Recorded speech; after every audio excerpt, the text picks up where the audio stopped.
Have you ever been to Northeast? Yes, the states of Assam, Nagaland, Tripura, Sikkim, with their tea plantations and bihu dances and pretty handcrafted collectibles and trinkets. Well, I had been there for a vacation recently and I thought I should get back with some souvenirs for my friends back home. So I bought a few handmade fans for them. Would you like to see them? Here they are. Oh well, you know what? Now that I'm observing the different styles of these fans, I'm realizing something. Do you remember studying circles in the previous year? I'm sure you do. We saw how every circle has a center and a fixed radius and how we can draw chords cutting the circles, right? So if you look at the first fan, the handle is woven through the circular body of the fan and it looks like a line that is intersecting a circle at 2 points. In the second fan, the handle is simply attached to one point of the fan's body and it shows a line is just touching the circle at 1 point. And in the third set of fans, we have one fan folded in a single line kept away from another fan that has been unfolded into a full circle, right? If we place them like this, it looks like as if the line has no contact whatsoever with the circle, correct? These are actually the only three possibilities that can exist between a circle and a line, right? So those were the three possibilities that we were able to visualize with the help of my northeastern fans. But now let's look at the actual diagrammatic representations of these possibilities. If we were to see the first case where the line is not even touching the circle, we can see that the line and the circle do not have any common point. This line is called a non-intersecting line. In the second possibility, the line and the circle have just one common point, which is the point A. This line simply touches the circle and we say that this line is a tangent to the circle, or the line is tangential to the circle. And in the third possibility, there are two common points between the line and the circle, which are point A and B. Such a line is called a secant. So we can define a tangent to a circle as a line that intersects the circle at one and only one point. At the same time, we define a secant as a line which intersects the circle in 2 points. Now let's say we are given a point P on the circle. How many tangents can we draw at this point P? Of course, we can have infinite lines passing through this point P, but only one line, that is the line PA, touches the circle at only the point P, while all other lines intersect the circle at 2 points. This means that if we are given a point on the circle, we can draw only one tangent at this point. Now let's take a point P outside the circle.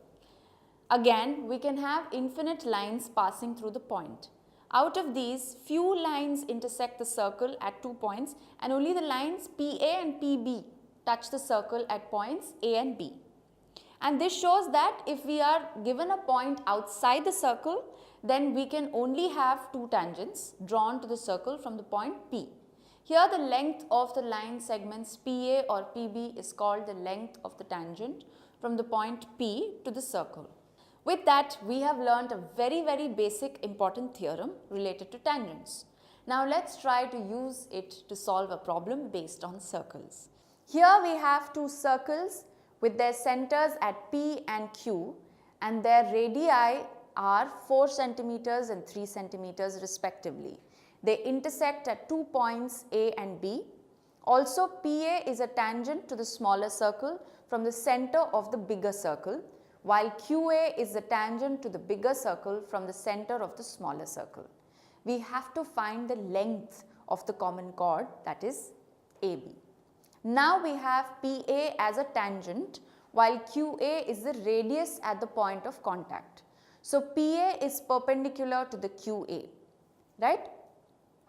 And that means the angle A will be equal to 90 degrees and triangle PAQ will be a right angle triangle. By Pythagoras theorem we get PQ square is equal to PA square plus AQ square. Now PA is the radius of the bigger circle, so that will be equal to 4 centimeters, while QA is the radius of the smaller circle, which will be equal to 3 centimeters. Substituting the values of PA and QA, we get PQ square is equal to 4 square plus 3 square. Therefore, PQ square is equal to 16 plus 9, which is equal to 25.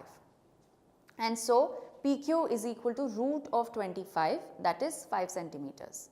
Now, let us assume that PO is equal to x. So, we get OQ is equal to 5 minus x. We know that the line joining the center of both the circles is a perpendicular bisector of the common chord.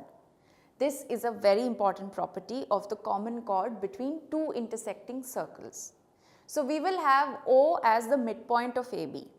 Also, angle O is 90 degrees. So, triangles AOP and AOQ are right angled triangles, and we can apply Pythagoras theorem to both the triangles.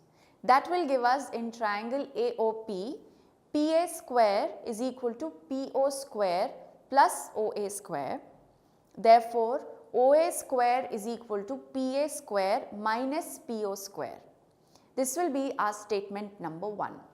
And in triangle AQO, QA square is equal to QO square plus OA square. So, we will have OA square is equal to QA square minus QO square.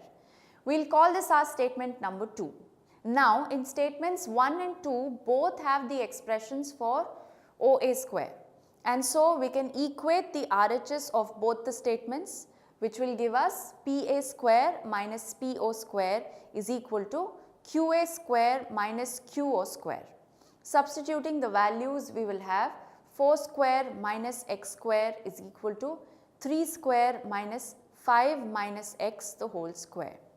That gives us 16 minus x square is equal to 9 minus in the bracket 25 minus 10x plus x square.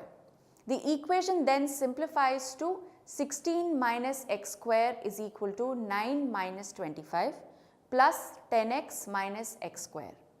Minus x square will get cancelled out from both the sides of the equation, and we will have 16 is equal to minus 16 plus 10x. 16 plus 16 gives 32, which is equal to 10x, and so x is equal to 32 by 10, that is 3.2 centimeters. Now we have OA square is equal to PA square minus PO square.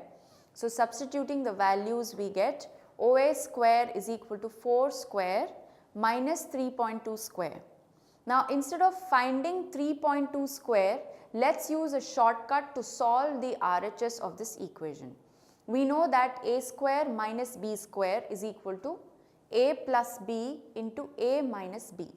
Here A is equal to 4 while B is equal to 3.2. So, we get OA square is equal to 4 plus 3.2 into 4 minus 3.2, and that comes out to be 7.2 into 0.8, that is 5.76. Therefore, OA will be root of 5.76, and the root of 5.76 is 2.4. So, we get OA is equal to 2.4 centimeters.